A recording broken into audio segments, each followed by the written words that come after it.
The mountains never forget. Mist clung to the ridges like a shroud, muffling the footsteps of anyone foolish enough to wander the forgotten hollows deep in the forest, where sunlight barely pierced the dense canopy. An abandoned homestead leaned against the trees, its timbers rotting, its windows staring like empty eyes. The locals in the nearby town spoke of the place only in hushed tones, their words trailing off whenever outsiders approached. They called it cursed. They called it unclean. But most refused to speak of it at all. It was here, amid tangled roots and choking ivy, that the first journal appeared, a leather-bound book, its edges frayed, its pages brittle with age. The handwriting inside twisted and looped, telling of a family whose name had been scrubbed from records, whose deeds were too vile to survive in memory. Stories of vanished children, of neighbors who disappeared in the dead of night, and of whispered rituals performed in secret rooms filled every line, but the most unnerving passages were those left deliberately blank. Somehow, the forest had preserved the house against time, as if protecting the family's secrets. The portraits on the walls, faces frozen in oil and canvas, seemed to follow every movement, their eyes gleaming with a life that should not exist. And when night fell, shadows moved where none should, accompanied by the faintest murmurs, like voices of the long-dead urging intruders to leave.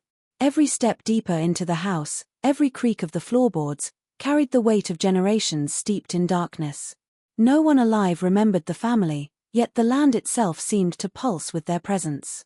The air grew thick, heavy with a menace that was almost tangible, pressing against the chest like the hand of something unseen.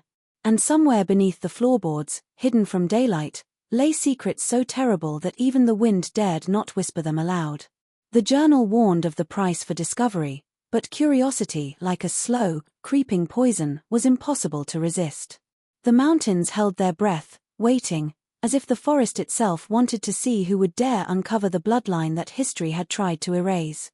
The discovery of the journal began as an ordinary excursion into the Appalachian foothills, a search for relics of a past long forgotten. The young historian had followed the winding dirt roads and overgrown trails with the intent of cataloguing abandoned homesteads, never expecting to stumble upon a fragment of something far darker than mere dust and decaying wood. Half buried beneath a tangle of roots and dried leaves, the journal lay at the edge of a clearing, its leather cover mottled and cracked from decades of exposure to wind and rain.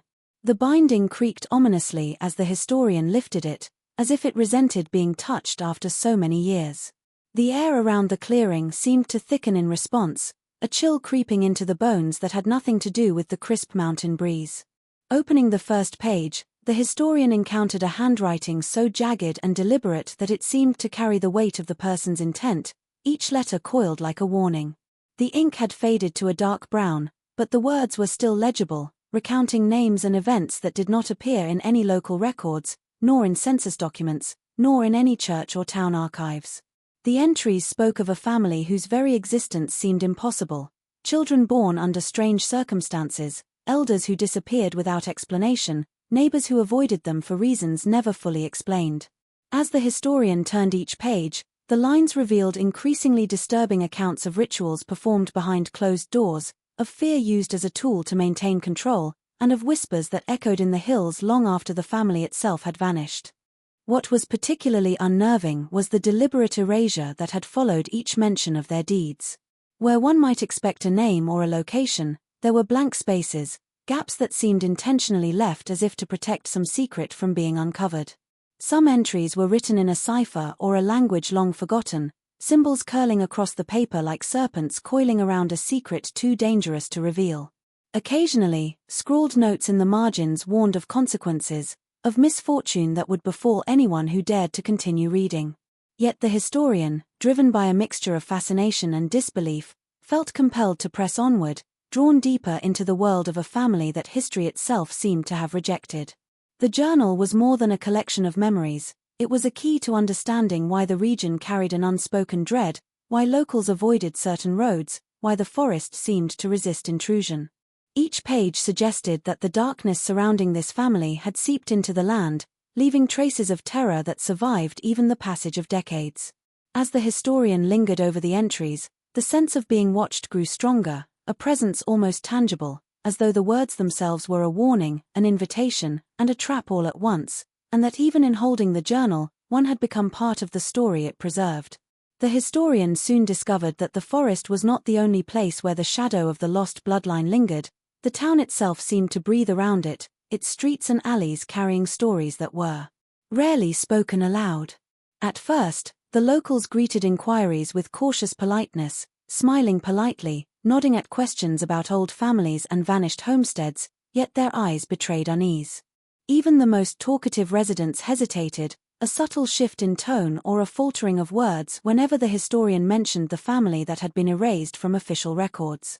It was as though merely speaking the name carried a weight, a dangerous gravity, and those who did so risked awakening memories that had been carefully buried for generations. Conversations often ended abruptly, with a sudden change of subject or a polite but firm request to leave the topic alone, leaving a lingering sense of curiosity entwined with dread. The fragments of stories that did emerge were disturbing in their vagueness, hinting at a past soaked in fear and violence. Children who vanished in the night, families ostracized for reasons no one would fully explain, and townsfolk who swore they had seen figures moving through the woods at impossible hours painted a picture of a community haunted by its own silence. One elderly woman, her voice trembling with age and unease, whispered of strange lights in the hills, rituals performed behind closed doors, and a family whose very presence poisoned the town with a quiet, pervasive terror. Another resident spoke of the night she had glimpsed a procession of shadowed figures in the fog, moving through the skeletal remains of the forest as if the dead themselves were carrying out unfinished business. Each tale carried its own inconsistencies, yet collectively they formed a web of dread, a network of suppressed memory and unspoken warnings that seemed to bind the town in a pact of fear and silence.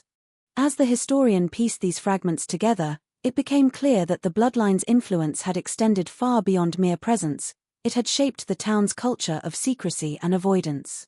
Certain streets were avoided after dark, certain houses left untouched, and the names of the family were rarely spoken, even in historical accounts. The town itself became a living archive of terror, preserving the memory of the family's atrocities not in documents or newspapers, but in hushed tones, wary glances, and the heavy weight of collective apprehension. The more the historian pressed, the more palpable the unease became, as though the air itself thickened with the tension of unspoken truths, and the knowledge that some legacies are so dark they resist even the light of memory, insisting on remaining hidden, whispered only to those willing to risk listening. The abandoned homestead revealed itself only after a long, arduous trek through the thick Appalachian forest, where gnarled trees twisted overhead, their branches blotting out sunlight and creating shadows that seemed to crawl across the forest floor.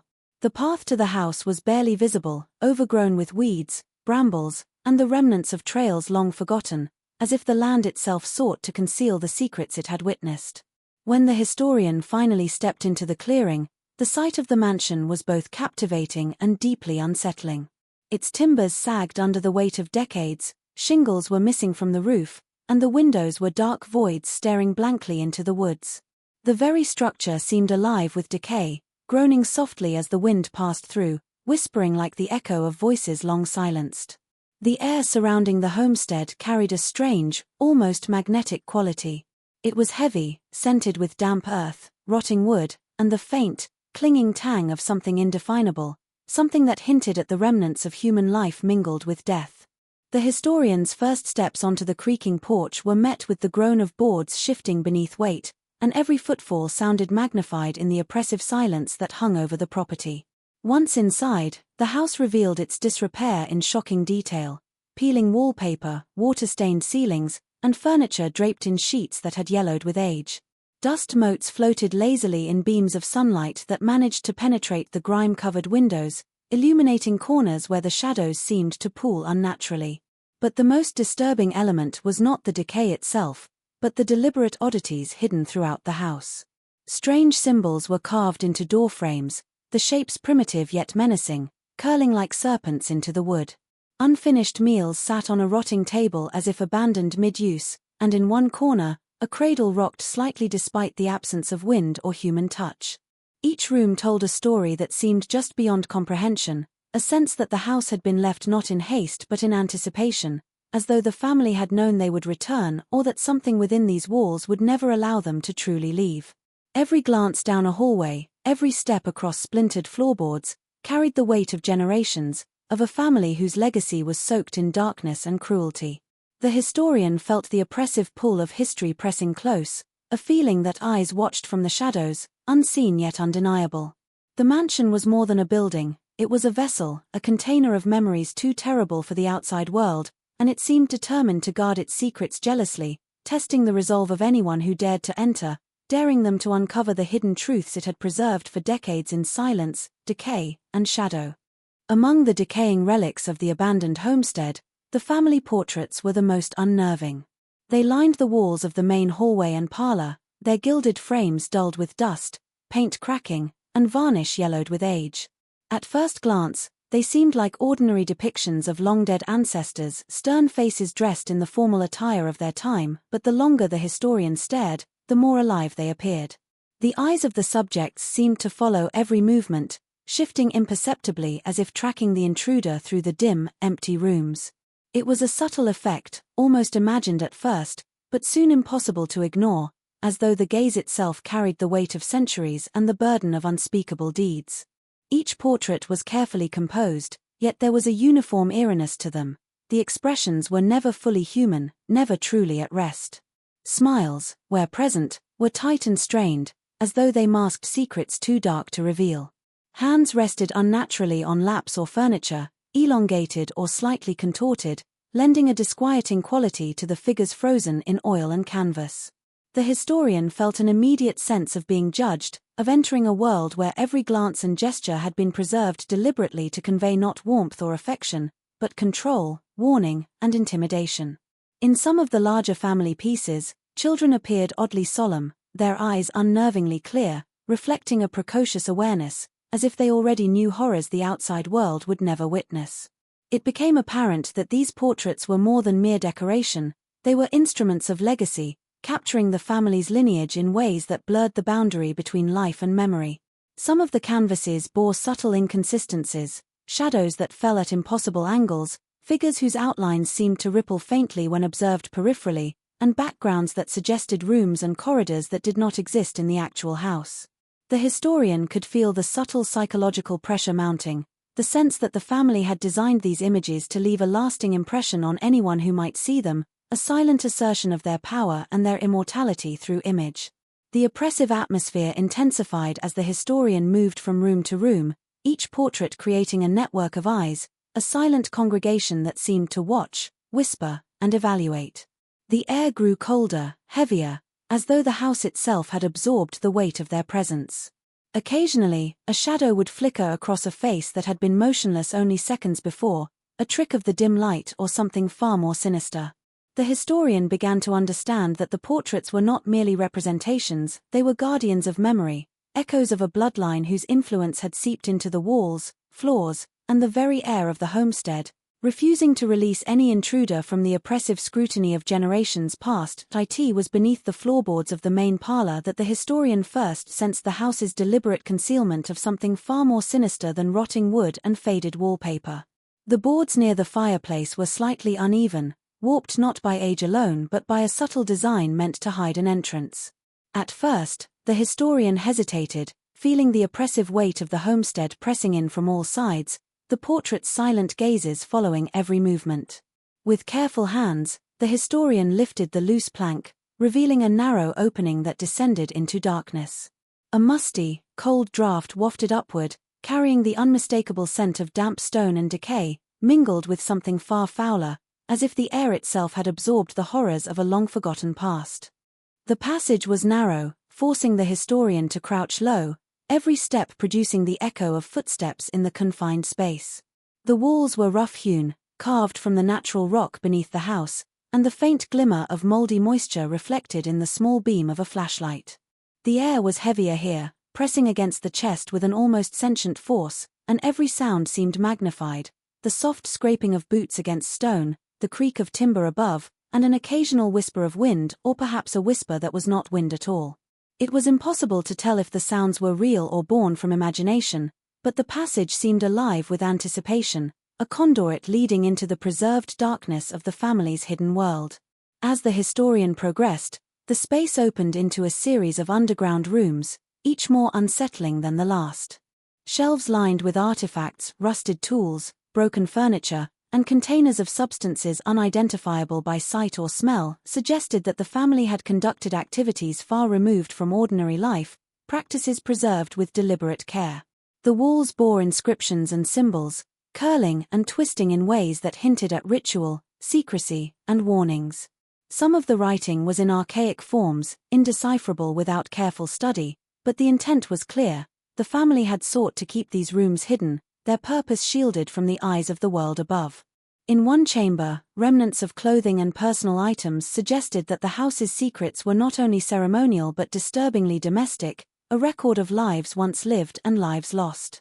The historian felt an increasing sense of intrusion, a creeping awareness that the very act of uncovering the passage had activated the memory of the family within the house itself. Shadows seemed to move along the walls, imperceptibly at first, then more insistently, and a low, almost inaudible murmur seemed to echo through the tunnels, as if the house remembered and resented the intrusion. The passage was no longer simply a hidden corridor, it was a threshold into a world where the family's darkest deeds had been preserved, untouched by time, waiting for anyone foolish enough to pry into their legacy, daring them to venture further into the depths where memory and malevolence intertwined. As the historian ventured deeper into the hidden chambers beneath the homestead, the air thickened with a sense of watchful intent, heavy and suffocating. On the walls, among the symbols and remnants of the family's secret life, appeared messages carved in an archaic, jagged script. At first, they seemed decorative, part of some ritualistic design, but the closer the historian examined them, the more apparent their purpose became. These were not casual markings, they were warnings, deliberately placed to deter intruders and protect the family's legacy from prying eyes. The letters twisted across the stone and wood like serpents, curling and overlapping in patterns that seemed impossible to decipher fully, yet their tone was unmistakable: beware, turn back, or suffer the consequences.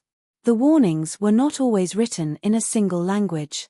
Some were rendered in English, though the phrasing was cryptic, half poetic, half threatening, phrases that hinted at misfortune, lingering curses, and the inescapable presence of the family even after death. Other inscriptions were written in codes and symbols that had long since fallen out of common knowledge, weaving an additional layer of protection. The historian ran fingers over the grooves of the carvings, feeling the etched lines bite into the skin with their cold permanence, and the realization settled that these were messages meant to transcend generations. They were not for casual discovery but for those who insisted on disturbing what had been deliberately buried. Some warnings seemed to pulse with a life of their own, casting uneasy shadows in the dim light of the flashlight. One particularly long passage stretched along the far wall, its lines curling downward like the talons of some unseen creature. Though the historian could not read every character, a palpable sense of dread radiated from it, as if the very stones themselves communicated disapproval and menace. Occasionally, the words suggested outcomes too terrifying to imagine: illness, madness, and disappearances that had clearly influenced the town's whispered legends. Each inscription carried the unmistakable weight of authority, the kind only a family steeped in generations of secrecy could command, warning that knowledge came with a cost that could not be undone. Beyond the literal threats, the warnings seemed psychological, preying on the mind, amplifying fear with every step deeper into the passageways. The historian felt an almost magnetic pull to continue, a mixture of curiosity and terror, even as the walls seemed to close in. Whispers echoed faintly, whether from the air or from the remnants of memory in the house itself, reinforcing the urgency of the messages. It was as if the family's legacy reached beyond ink and stone, extending its influence into the present, reminding the intruder that some histories were erased for a reason, that secrets, once disturbed, had a way of retaliating against those who sought to uncover them, and that the forest, the house, and the hidden chambers were all aligned to guard what should never be revealed. The first apparition revealed itself in the oppressive stillness of the hidden chambers, a presence that seemed to shift the very air around the historian. At first, it was subtle, a flicker of movement out of the corner of the eye, a shadow that did not belong to any beam of light or the historian's own reflection. The house had already felt alive in its decay, the portrait's eyes following, the walls etched with warnings, but this was different. It was immediate, intimate, as if some fragment of the lost bloodline had sensed the intrusion and responded. The historian froze, breath caught in the throat, listening to a faint whisper that carried from the stone walls, soft enough to be mistaken for the wind yet deliberate, insistent, almost intelligent in its cadence. As minutes stretched, the presence became more tangible. Shapes emerged in the periphery, figures dressed in the fashions of centuries past, glimpsed only fleetingly as the historian turned or blinked.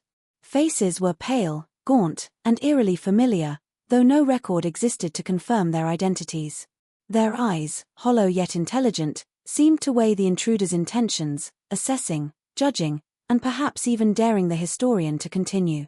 Every attempt to focus directly upon them caused the figures to dissolve into the shadows, leaving only the faint impression of their shape lingering in the mind like a half-remembered dream. The air grew colder, heavy with the scent of damp earth and something sharper, metallic, as though the presence carried the memory of suffering, warning, and the violent acts that had long been erased from human record. The historian felt an unsettling pull deeper into the passage, as though the apparition guided or manipulated movement.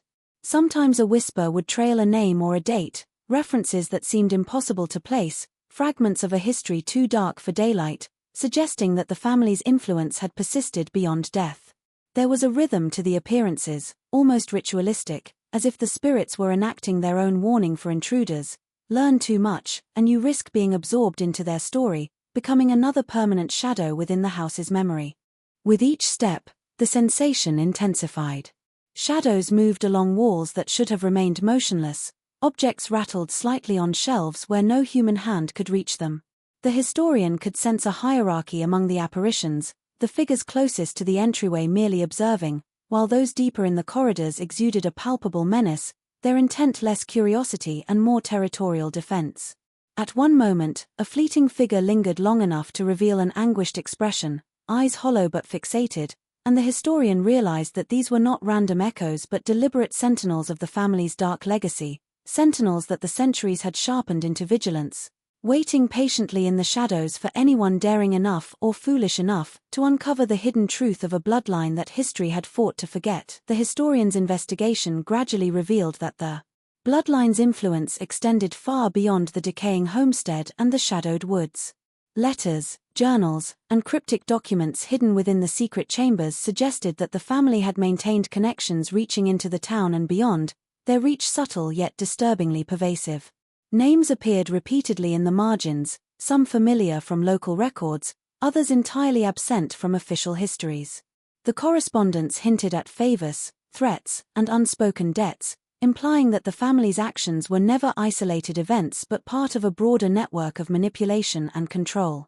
It became clear that they had shaped the lives of the townsfolk for generations, silently enforcing their dominance while erasing the traces of their malevolence.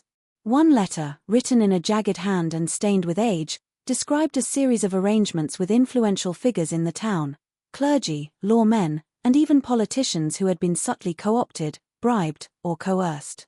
The historian noted the precise language used. There was an air of inevitability in the phrasing, as though the family expected obedience and compliance, and their power went unquestioned. Another document recounted a series of mysterious disappearances, sudden illnesses, and inexplicable accidents, linking these events directly to the family's desire to maintain secrecy. The letters implied that any attempt to expose the family had been carefully neutralized, often through methods so discreet that history itself had failed to record them. The deeper the historian delved, the more the network of influence became unnerving.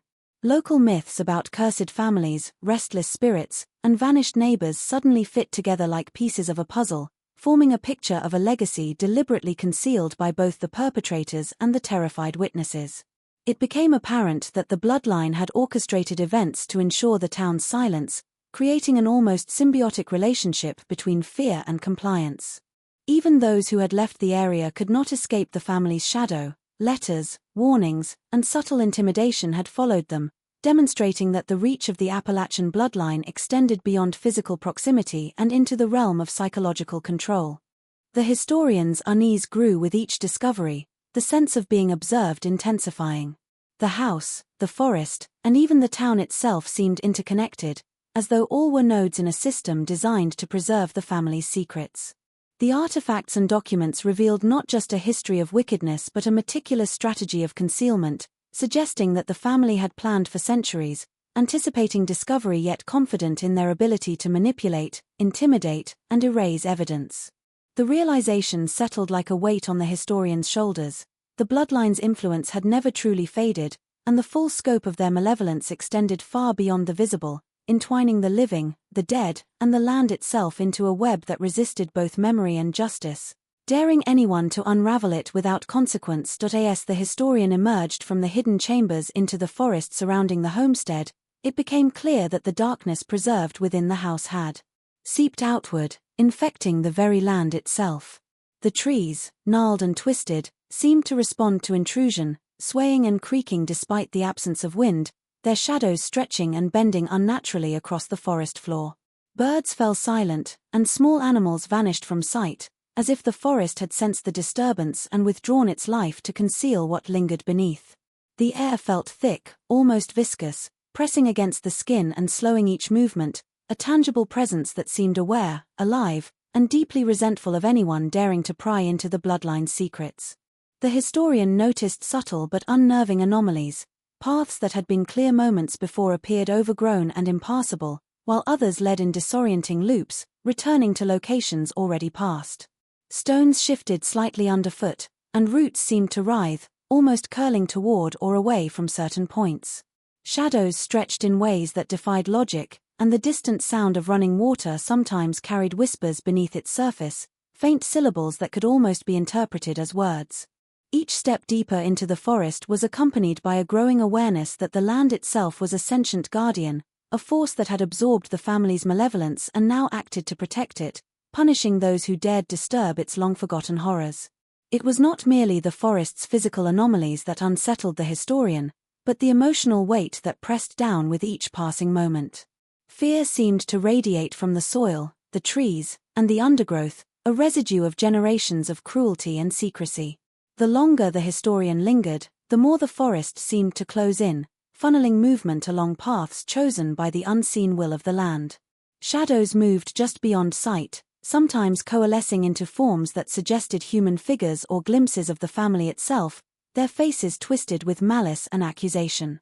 The effect was disorienting, blending memory, perception, and imagination until the boundary between what was real and what was conjured by fear became impossible to discern. Signs of the family's influence were everywhere, subtle yet deliberate, faint footprints in soft soil leading nowhere, remnants of old fires in impossible locations, and the occasional trace of long-forgotten symbols carved into trees and stones. It became evident that the forest was not passive, it remembered, it protected, and it retaliated. The trees themselves seemed to whisper the family's warnings, carrying them into every rustle of leaves and groan of timber. Each sound, each movement, felt like a calculated reminder that the land had absorbed the legacy of the bloodline and would not allow it to be revealed without cost.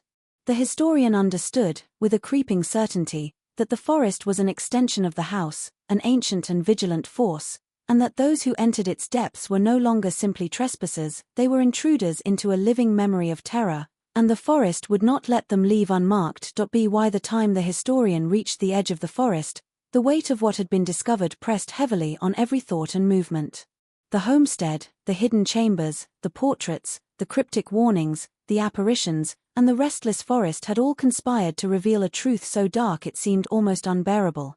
The bloodline's legacy was not just a story of violence and secrecy, but a force that still lingered, influencing the land, the town, and perhaps even the living. Every shadow seemed to pulse with memory, every whisper of wind carrying remnants of long-forgotten voices, and the historian realized that the choice was no longer theoretical. To leave without recording or exposing the history would be to abandon knowledge, to let a horror remain buried but unchallenged. To continue, to uncover fully and reveal the story to the world, was to invite danger, both natural and unnatural, that might extend far beyond the forest itself. The decision weighed against a backdrop of tangible fear. The forest seemed to sense hesitation, reacting subtly to the historian's thoughts. Roots shifted underfoot, trees leaned closer, and shadows lengthened unnaturally. The apparitions glimpsed in the passages seemed to linger at the edges of vision even outside the house, their pale, accusing faces almost tangible, as though judgment had followed relentlessly. Every instinct urged retreat, yet every fiber of curiosity, every ounce of scholarly determination, demanded further pursuit. The historian's mind raced through possibilities, documenting the evidence discreetly, confronting local authorities, or risking the wrath of an unseen legacy for the sake of truth. Each option carried peril. Even leaving the forest behind did not promise safety. The land had already marked its witness, a psychological imprint that could not be undone. The moral gravity of the decision deepened when considering the town. If the story were told, it would dredge up terror long suppressed, challenge generations of silence, and expose secrets that had shaped the lives of countless people. The historian imagined reactions: disbelief, horror, denial, and possibly even retaliation. And yet, to remain silent felt equally heavy, as though betraying the memory of those who had suffered, knowingly or unknowingly, under the family's influence. The house and forest had preserved the bloodline's deeds for a reason, creating an intricate system of protection and intimidation that extended to anyone who dared enter their domain. Choosing to ignore the evidence would leave the family's shadow intact, perpetuating the cycle of fear they had created.